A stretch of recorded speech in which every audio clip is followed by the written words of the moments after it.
Good morning friends, welcome to my YouTube channel. મારી ચેનલમાં તમારું આજે સ્વાગત છે. આજે આપણે આવી ગયા છીએ વેરાવળની પાસે આવેલા ભાલકા તીર્થ સ્થાનમાં, કે જ્યાં ભગવાન શ્રી કૃષ્ણને પારધીએ બાણ મારી અને તેમને સ્વધામ પહોંચાડ્યા હતા ત્યાં. તો આજે હું તમને ભાલકા તીર્થનો ઇતિહાસ અને એના દર્શન કરાવીશ. ગુજરાતમાં વેરાવળના શાંત કિનારે આવેલું ભાલકા તીર્થ મંદિર આદર અને આધ્યાત્મિક મહત્ત્વની આભા પ્રગટાવે છે. આ પવિત્ર સ્થળ હિન્દુ પૌરાણિક કથાઓમાં ગૂંચવણભર્યું વણાયેલું છે, જેમાં ભગવાન કૃષ્ણની ધરતી પરની યાત્રાની અંતિમ ક્ષણોનું નિરૂપણ કરવામાં આવ્યું છે. તેના શાંત વાતાવરણ, કર્ણપ્રિય પૌરાણિક કથાઓ અને આધ્યાત્મિક પ્રતિધ્વનિ સાથે ભાલકા તીર્થ મંદિર પ્રતિબિંબ, વિમોચન અને દૈવી જોડાણના સ્થળ તરીકે અલગ પડે છે. ભાલકા તીર્થ મંદિર હિન્દુ પૌરાણિક કથાઓમાં ભાલકા તરીકે ઓળખાતા કરુણ પ્રસંગ સાથે ગાઢ રીતે સંકળાયેલું છે, જે ભગવાન કૃષ્ણના નશ્વર પ્રસ્થાનનું નિરૂપણ કરે છે.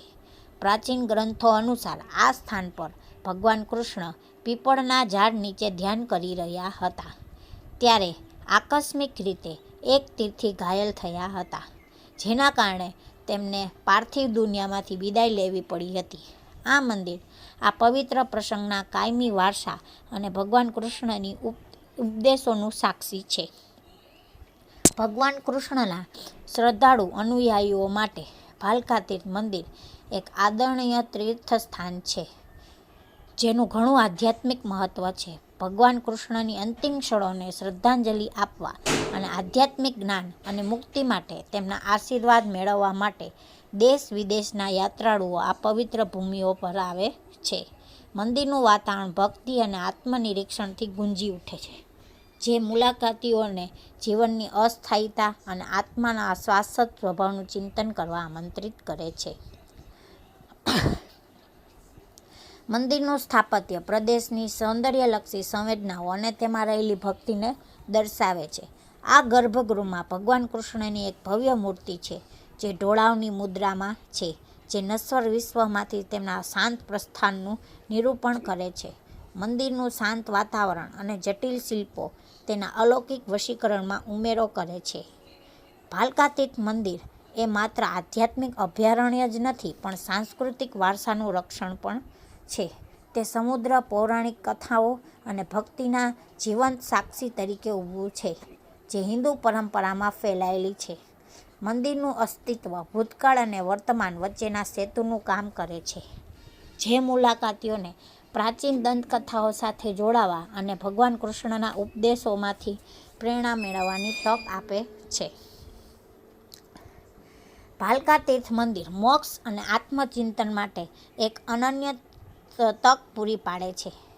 જ્યારે પ્રવાસીઓ ઇતિહાસ અને પૌરાણિક કથાઓના સંગમ પર ઊભા હોય છે, ત્યારે તેઓને જીવનની અસ્થાયીતા અને જન્મ અને મૃત્યુના શાશ્વત ચક્રની યાદ અપાય છે. આ અનુભૂતિ સ્વશોધ અને આધ્યાત્મિક પ્રવાસની ઊંડી સમજણ માટે ઉત્પ્રેરક તરીકે કાર્ય કરે છે. ભાલકા તીર્થ મંદિર તેના પવિત્ર ઇતિહાસ અને શાંત વાતાવરણ સાથે મુલાકાતીઓને આદર અને આત્મજાગૃતિની આધ્યાત્મિકતા યાત્રા શરૂ કરવા માટે આમંત્રિત કરે છે. જેમ જેમ ભક્તો અને સાધકો ભગવાન કૃષ્ણની આડેધડ મૂર્તિ સમક્ષ ઊભા હોય છે, તેઓને તેમના પૃથ્વી પરના પ્રવાસ દરમિયાન તેમના દ્વારા આપવામાં આવેલા ગહન ઉપદેશોની યાદ અપાવવામાં આવે છે. મંદિર જીવનની અસ્થાયીતા અને આધ્યાત્મિક આત્મનિરીક્ષણની જરૂરિયાતને યાદ અપાવે છે, જે મુક્તિ, પ્રતિબિંબ અને પરમાત્મા સાથે ઊંડું જોડાણ પૂરું પાડે છે. ભાલકા તીર્થ મંદિરના આલિંગનમાં વ્યક્તિને શાણપણ અને આંતરિક પરિવર્તનના માર્ગ પર ચાલવાની તક મળે છે. મિત્રો, કહેવાય છે કે ભાલકા તીર્થ મંદિરમાં જ્યારે ભગવાન પોતાની શાંત મુદ્રામાં સૂઈ રહ્યા હતા અને ત્યાં આરામ કરતા હતા, ત્યારે એક શિકારી એટલે કે પારધીએ ત્યાં આવીને તેમના જમણા પગના અંગૂઠે એ તીર મારેલું અને એ તીર એમના જમણા પગના અંગૂઠામાં લાગેલું. ત્યારથી ભગવાન પોતાના સ્વધામ ચાલ્યા ગયા હતા, અને ત્યારથી ભગવાને પોતાનો દેહ છોડી અને પોતાના સ્વધામ એટલે કે ગોલોકમાં ચાલ્યા ગયા હતા. તો આ છે ભાલકા તીર્થનો ઇતિહાસ. નમસ્કાર મિત્રો, આ મારો વિડીયો છે. આપ લોકો મને સાથ સહકાર આપશો એવી આશા આ વિડીયોને અપલોડ કરેલ છે. આશા છે આપણને આ વિડીયો પસંદ આવશે અને આપ લોકો મને જરૂર સપોર્ટ કરશો જ.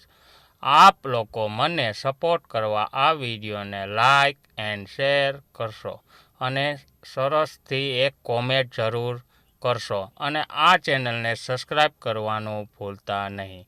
ફરી આપ લોકોનો ખૂબ ખૂબ આભાર. જય શ્રી કૃષ્ણ, જય દ્વારકાધીશ, જય માતાજી.